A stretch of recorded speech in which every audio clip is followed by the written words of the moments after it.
हर नारी का एक भाव, संसार में जो नारी का मंगल विवाह होता है वो विवाह के समय पर परमात्मा से ये मांगती है कि मेरा अखंड सौभाग्य हो, अखंड चूड़ा हो, और मेरे प्राण मेरे जाने के बाद मेरे पति के कंधे पर मैं शमशान तक जाऊं। ये प्रत्येक नारी के हृदय की बात है, प्रत्येक नारी।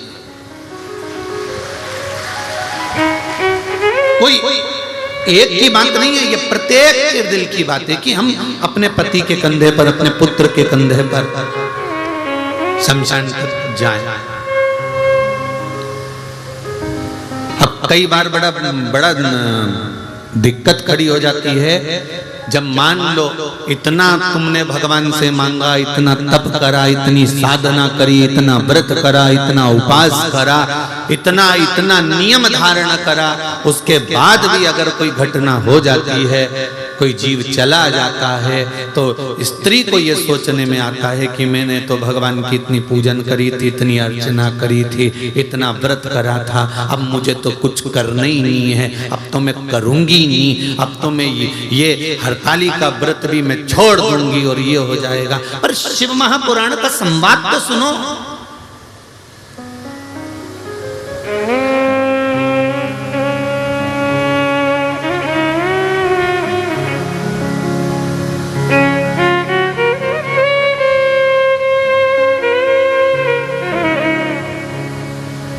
एक बात हमने पहले भी कथा में कही, और हिंगोली वाले तुम लोग सुन लो जरा अच्छे से, सरसों का तेल डाल के सुनना, हो सब अच्छे से सुन लेना, जो पहले कहा या फिर कह रहा है।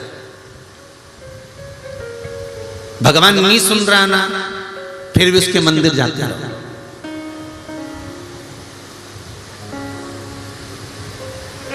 तुम रोटी नहीं भी देती हो ना, तो भी गाय तुम्हारे दरवाजे पर आकर खड़ी हो जाती है। मत दे, वो तो खड़ी है, एक दिन नहीं देगी, 2 दिन नहीं देगी, कभी तो तेरा मन पसीचेगा और डब्बा खोल के रोटी लाकर गाय को देगी, तो वो खड़ी है, खड़ी है। कभी तो मन पसीचेगा ना, कभी तो उसका मन करेगा, कभी तो उसके मन में आएगा, तो वो तो खड़ी है, तो खड़ी है। तुमने तो गई और लाके रोटी दे दी।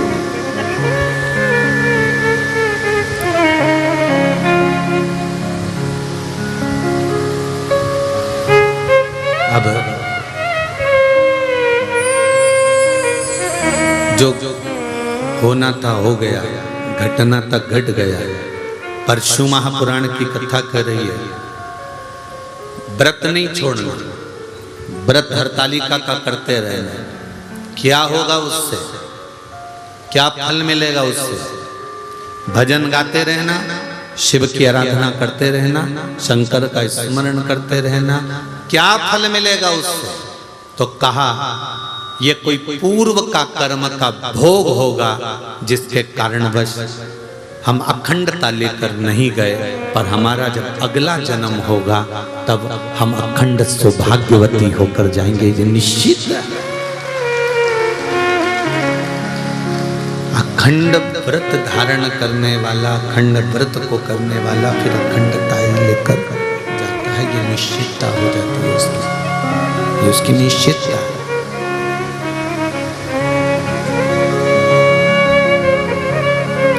करते रहो व्रत, करते रहो साधना, करते रहो उपवास। मंदिर जाना मत छोड़ो, जाते रहो। शिव जी को 1 लोटा जल चढ़ाना मत छोड़ो, चढ़ाते रहो।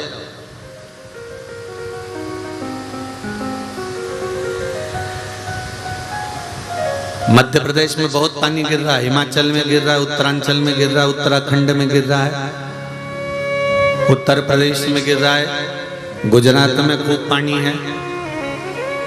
बहुत सारे मैसेज आए, लोगों ने कहा गुरुजी पानी बहुत गिर रहा है, अब कुछ ऐसी व्यवस्था बताओ कि पानी थोड़ा सा कम हो जाए। हमने कहा सारी समस्या का हल तो कहे वो 2 लोटा जल का ही तो कमाल है जो इतना गिर रहा है। जो इसका चढ़ाया है उसी का तो गिर रहा है। और फिर कह रहे हो कि एक लोटा। जाते रहो, निवेदन करते रहो, प्रार्थना करते रहो, सुनेगा। तुमने कहा जल चढ़ाने से जल बंद हो जाएगा क्या? हमने कहा तुमने दिल से मांगा कहाँ? पाँव में अगर कांटा चुभ जाता है तो कांटे को भी कांटे से ही निकाला जाता है। कांटे को निकालने के लिए एक चिमटी या एक पिन या कोई कील या कोई नोकेली कोई वस्तु उस कांटे को निकाल देती है। तो कांटे को कांटे से ही निकाला जाता है। तो सारी समस्या का हल, जरा जम के तो बोलो, एक लोटा जल बस दिल से चढ़ा और दिल से उससे प्रार्थना करो, वो सुनेगा जरूर। ये निश्चित है कि वो सुनता है, ये निश्चित है कि वो सुनेगा, उसके मन की बात को पूर्ण करेगा। ये निश्चित है कि वो सुनेगा जरूर।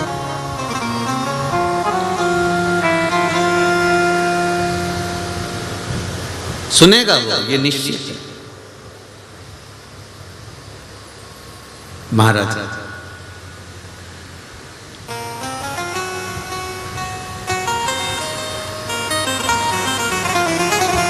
एक देवराज नाम का ब्राह्मण,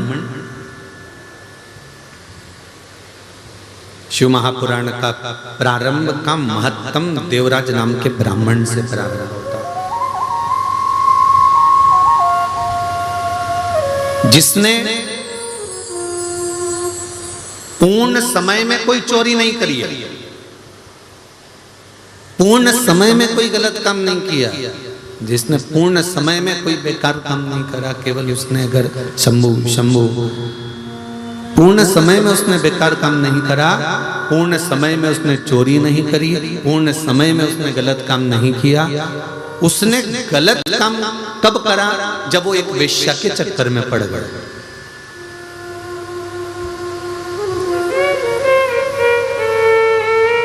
एक वेश्या का संग मिल गया और उस वेश्या का जो संग था, वो वेश्या के संग ने इसको पकड़ रखा था।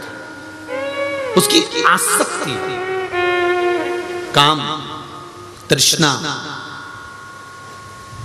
उसने इसको खींच रखा।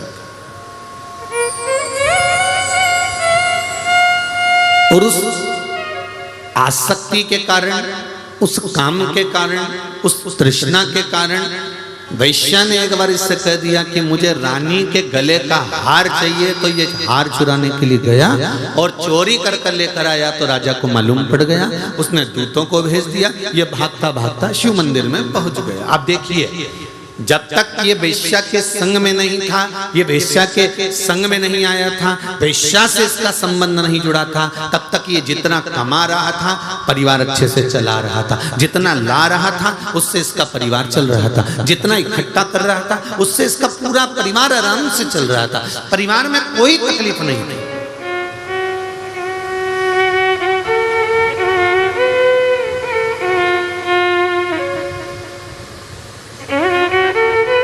ये जितने भी आप हो, संसार के जितने लोग हैं जो शिव महापुराण की कथा सुन रहे हैं, बड़े ध्यान से सुनना। जब तक आप परिवार के प्रपंच में, गलत लोगों के प्रपंच में नहीं पड़ते, तब तक आपकी बहुत सारी कामनाएं या तमन्नाएं नहीं रहती। आप तो भगवान से जब छोटे रहते हो ना, तब भगवान से थोड़ा ही मांगते हो। बस एक छोटा सा घर हो, छोटा सा आनंद हो, भगवान की कृपा हो, मैं रोज मंदिर में पूजन करूं। जब तक माताएं कुंवारी रहती है ना, शादी नहीं होती, तो ये भगवान की पूजन भी करती है, सेवा भी करती है, अर्चना भी करती है। भगवान से तीज का व्रत करेगी तो बहुत अच्छे से करेगी। जब कुंवारी रहती है, बाकायदा मेहंदी भी लगाएगी, सूट भी पहनेगी, साड़ी भी पहनेगी, खूब सजेगी धजेगी। कुंवारी अवस्था में मंदिर भी जाएगी, पूजन भी करेगी, तीज का व्रत, चतुर्थी का व्रत, छठ का व्रत, पंचमी का व्रत, जो व्रत करती है कुंवारी अवस्था में वो सब बहुत अच्छे से करती है। जब शादी हो जाती है, बच्चे हो जाते हैं, परिवार के झंझट में जब माताएं पड़ जाती है, जो बेटी इतने आनंद में व्रत करती थी, जो बेटी इतने रात भर भजन गा गा कर व्रत करती थी, जब परिवार के चक्कर में पड़ जाती है फिर तो मेहंदी अब मैं बाद में लगवा लूंगी, अब रहने दो, अब ऐसा करती हूँ थोड़ी सी नाम की लगा लेती हूँ, थोड़ी सी नाम की लगा लेती हूँ। और थोड़ी सी नाम की लगा ली। फिर सास ने कहा बेटा अभी तो तेरी शादी हुई है, 2-3 साल तो हुए शादी को, अच्छे से मेहंदी लगा, अच्छे से तीज का व्रत कर, अच्छी अच्छी साड़ी पहन, खूब तो घर में साड़ियाँ रखी है, एक से बढ़कर एक पहन। अरे मम्मी बस अब मुझसे बनता नहीं है, तो कहीं डोकरी हो गई, बनता नहीं है।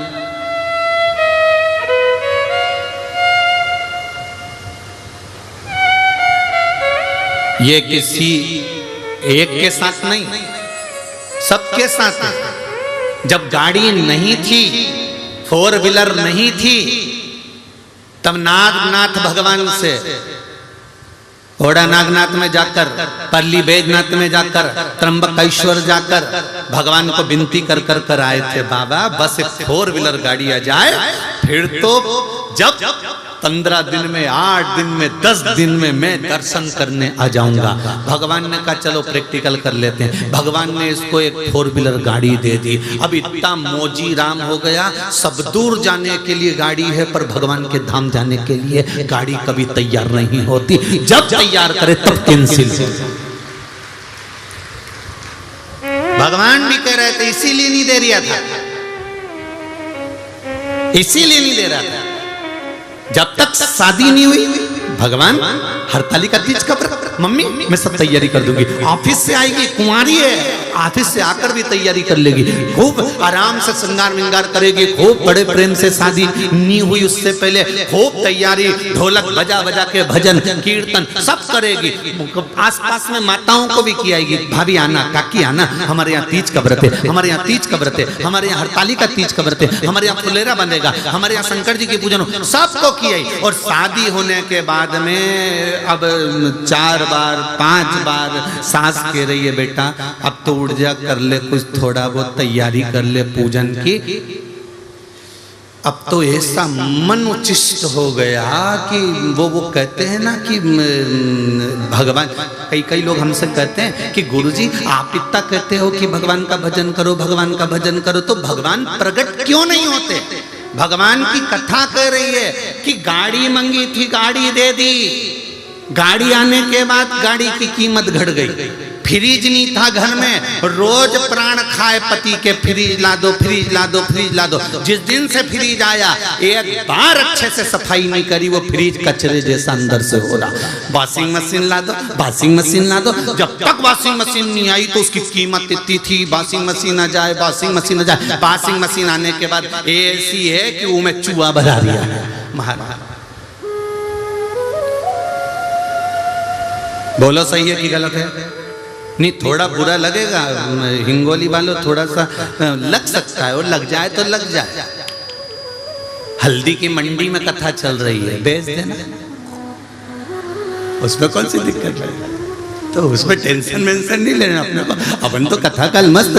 जब तक जो चीज नहीं मिलती उसकी कीमत होती है, जो चीज मिल जाती है उसकी कीमत खत्म हो जाती है।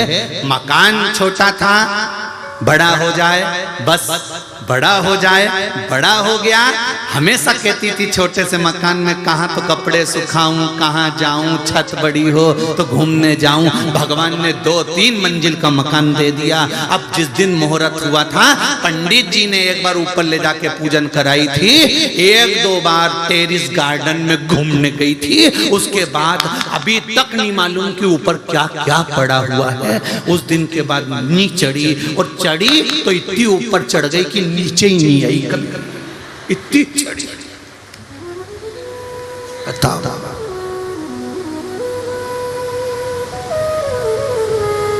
अब लोग कहते हैं हमसे कि गुरुजी आप कहते हो कि भगवान का भजन करो, तो भगवान प्रकट क्यों नहीं होता? तो भगवान इसलिए प्रकट नहीं होता कि गाड़ी मांगी, गाड़ी दे दी, गाड़ी की कीमत खत्म हो गई। 2 व्हीलर नहीं थी, 2 व्हीलर मांगी, 2 व्हीलर की कीमत मन से तो खत्म होगी ना।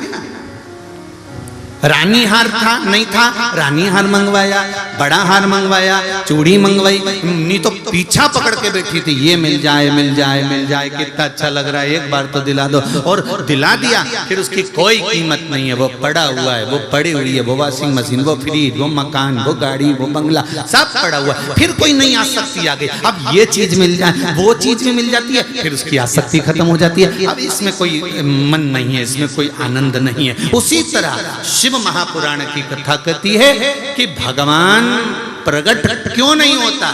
भगवान ने कहा तूने पूजन अर्चना करी और मैं प्रकट हो गया तो तेरी मुझे पाने की आसक्ति फिर खत्म हो जाएगी, फिर तू मुझे पाएगी निश्चित। इसलिए भगवान चाहता है कि यह आसक्ति आपके भीतर, परमात्मा को पाने की आसक्ति आपके भीतर प्रकट रहे।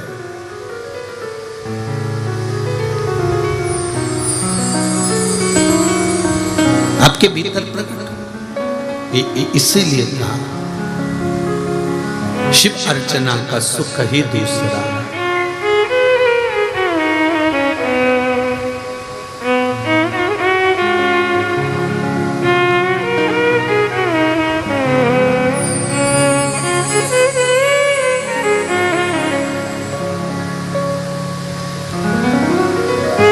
शंकरा शंकरा गौरी गौरी शंकरा, हे शिव हे हे अविनाशी, हे शिव करुणा करने वाले, हे दाता आप करुणा करिए। तो जो जिस भाव से भगवान को रिझाता है, जो जिस भाव से भगवान को कहता है, भगवान उस भाव से उसको मिलता है। भगवान प्रकट कभी नहीं होगा, भगवान तुम्हारे सामने आएगा कभी नहीं, पर यह निश्चित है कि तुम्हारा भगवान काम कर कर चले जाए। एक पत्र आया देखिए,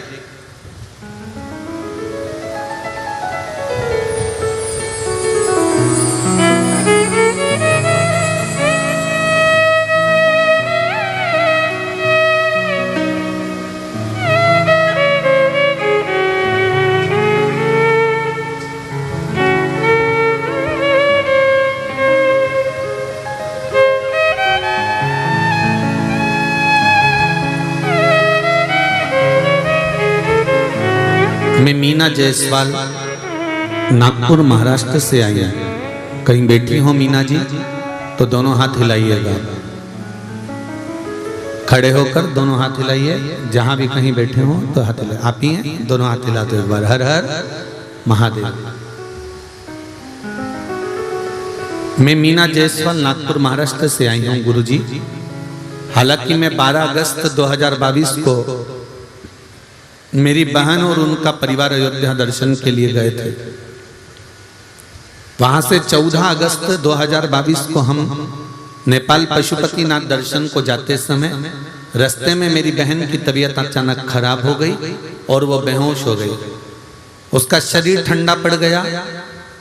तभी हमने रास्ते में एक छोटे से गांव में डॉक्टर को दिखाया और ऑक्सीमीटर से उसको चेक करा तो वो ब्लैंक आया, उसको शरीर में कुछ था ही नहीं। ऐसा लग रहा था कि वो समाप्त हो चुकी है। तब हमने वही ऑक्सीमीटर दूसरे को लगाकर देखा तो उसको मीटर चल रहा था। बहुत देर हो चुकी थी, शरीर ठंडा हो गया था। तब बाबा पशुपतिनाथ का नाम लेकर श्री शिवाय नमस्तुभ्यम का जाप दीदी के कान में करना प्रारंभ किया।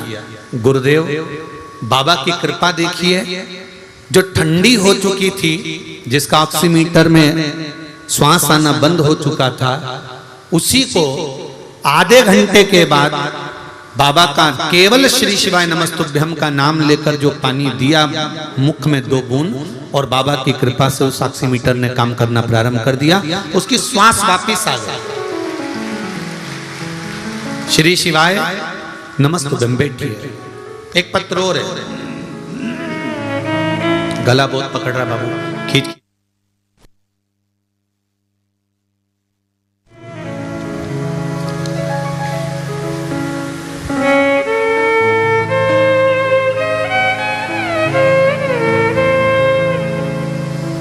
मैं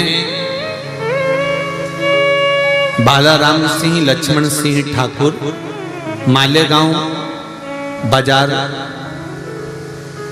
तहसील तेलारा, जिला अकोला, महाराष्ट्र से हूं। कहीं बैठे हो तो हाथ हिलाइएगा, दोनों हाथ हिला दो। अच्छा ऊपर चढ़े हो कोई बात नहीं, राधे। श्री शिवाय नमस्तुभ्यम। गुरुजी, श्री शिवाय नमस्तुभ्यम मंत्र की क्या महत्वता है। मेरा पोता जिसका मैंने फोटो लगाया है, फोटो भी भेजा है उन्होंने, ये पोते का फोटो है।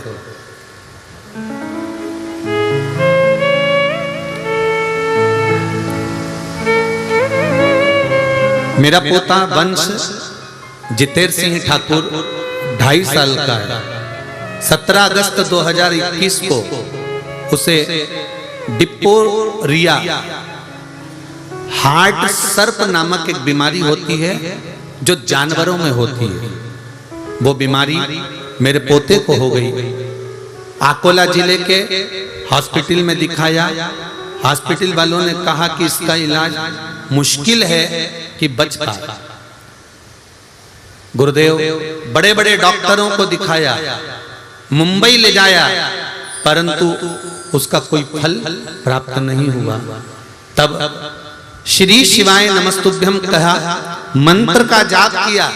एक डॉक्टर से बात करी तो डॉक्टर ने कहा एक इंजेक्शन लगता है, अगर वो लग गया तो उसमें गारंटी नहीं है कि ये बचेगा कि नहीं बचेगा, परंतु इंजेक्शन लगवा लो। गुरुदेव बाबा से विनती करी, अब करें क्या। श्री शिवाय नमस्तुभ्यम का जाप किया, शिव जी पे चढ़ा, पानी देना प्रारंभ करा, बेलपत्र का भाग दिया। डॉक्टर का चलकर फोन आया कि आप इंजेक्शन लगवाओ, मैं गारंटी देता हूं कि अब ये बच्चा ठीक हो सकता है। और बाबा की कृपा से मेरा पोता ठीक हो गया। ये शिव जी की कृपा है। नहीं तो कभी कोई डॉक्टर इतने सिचुएशन में गारंटी ले ही नहीं सकता। गुरुदेव जब मुंबई तक के डॉक्टर ने मना कर दिया, सबने कह दिया कि नहीं हो सकता, नहीं हो सकता, नहीं हो सकता। पुरानी में कार्य होना ये शिव की कृपा के बिना नहीं हो सकता, शंकर की करुणा के बिना नहीं हो सकता। बैठिए भाव, बैठिए। श्री शिवाय नमस्ते। भगवान शिव का स्मरण, शिव भक्ति का मंत्र जाप कोई साधारण नहीं होता। हम तो आप लोगों से भी कहेंगे, हिंगोली वालों से भी कहेंगे, जितने लोग हिंगोली के यहाँ कथा श्रवण कर रहे हैं और जितने लोग आस्था चैनल पर, फेसबुक, यूट्यूब पर ये हरतालिका शिव महापुराण की कथा को सुन रहे हैं, ध्यान से श्रवण करना। मेरा बाबा, आप जिस भाव से शिव महापुराण की कथा में जाकर बैठते हो, जिस भाव से भगवान का भजन करते हो, ये निश्चित है कि 3 महीने में मेरा भोलेनाथ आपकी झोली भर ही देगा। शिव जी से मन के हृदय की बात कहकर भगवान शंकर से प्रार्थना करें। जो जीवन का सुख देने वाला, आनंद देने वाला वो देवाधिदेव महादेव है। वो भगवान शंकर ओगरदानी, तरकालदर्शी, कैलाशी, अविनाशी, वो शिव है। शिव महापुराण कह रही है, देवराज नामक का ब्राह्मण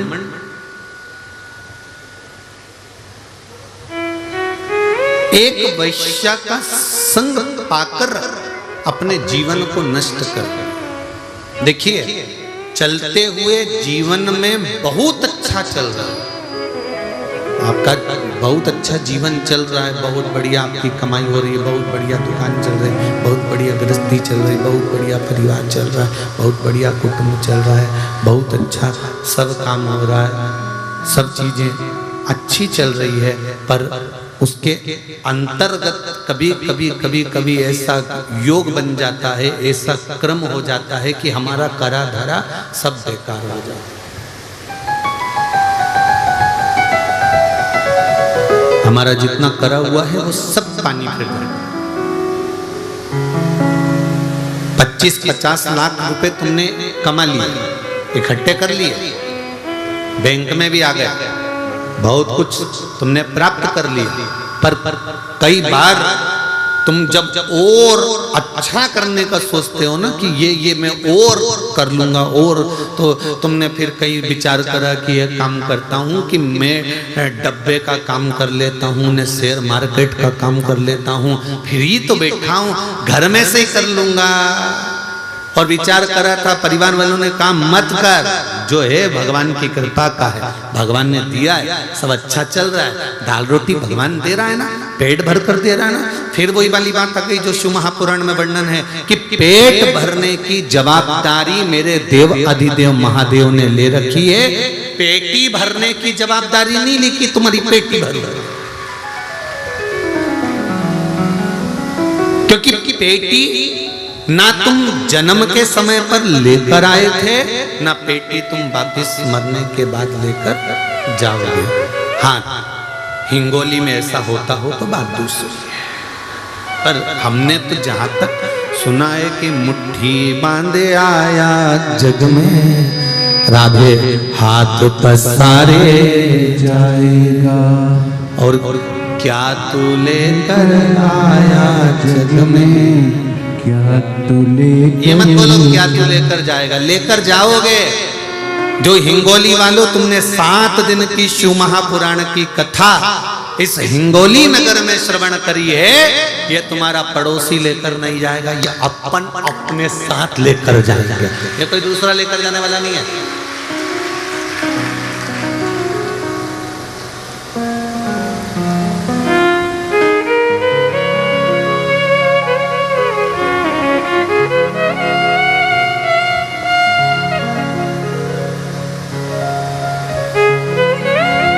एक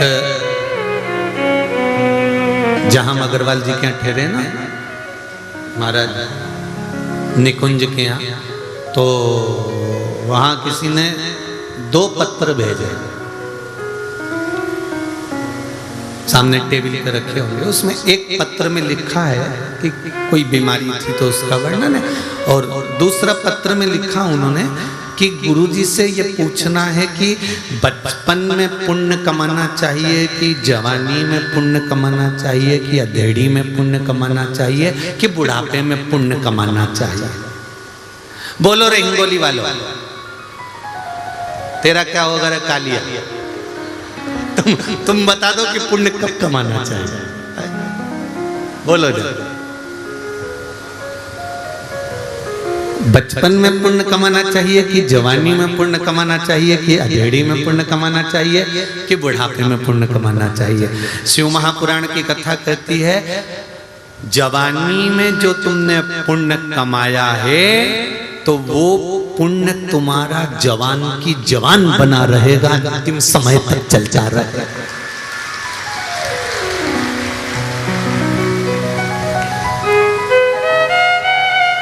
तो क्या हम संत बन जाएं, साधु बन जाएं, घर छोड़ दें, परिवार छोड़ दें कि कमाना छोड़ दें? कुछ मत छोड़ो, घर में रहो, परिवार में रहो, कुटुंब में रहो, रिश्तेदारों में रहो, पूरे परिवार में रहो, खूब दिल से तुम कमाई करो, दुकान जाओ, व्यापार करो, व्यवसाय करो, कर्म करना है पूर्ण कर, पर उस काम के साथ में थोड़ा सा भगवान का भजन करते चलो, तो वो जवानी का पुण्य तेरे अंतिम समय तक काम आ जाएगा। जवानी का पुण्य।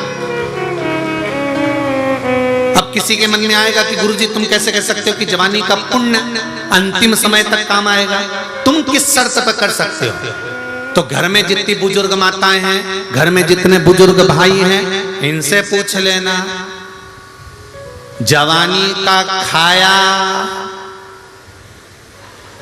आखिरी तक काम आता है। कई जवान बहुओं के बाल धोले पड़ गए और डोकरी उनके देखो तो अभी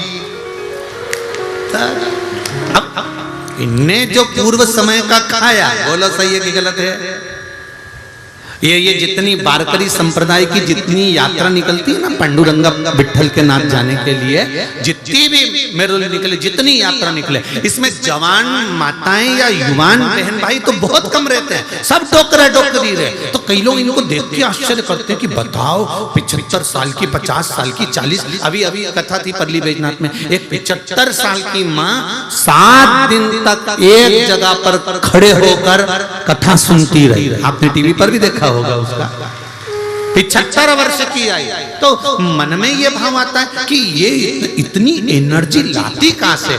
कई बहुओं के मन में टेंशन रहता है, मेरी तो भी 32 साल की उम्र है, 42 साल की है, हमारी सासू तो 70 साल की, तो भी पूरा का पूरा काम कर ले, उसकी आंख से बीन ले,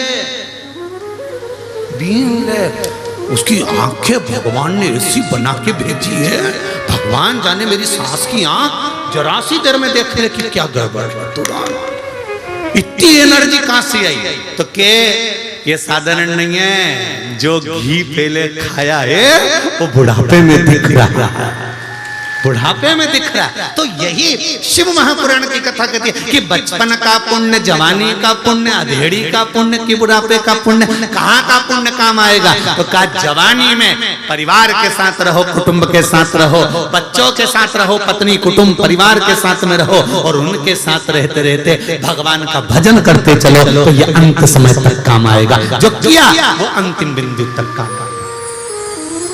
अब कई लोग चतुर लोग बैठे रहते हैं, अभी कोई उम्र है, अभी कोई उम्र है, बचपन जवानी कोई उम्र है, अधेड़ी तो कमाने की उम्र है। भजन की उम्र आएगी जब हम शिथिल हो जाएंगे, जब शिथिल हो जाएंगे, बुढ़े हो जाएंगे, तब भजन की उम्र आएगी। तो शिथिल तुम्हारी उम्र हो जाएगी तो पुण्य भी तो शिथिल हो जाएगा।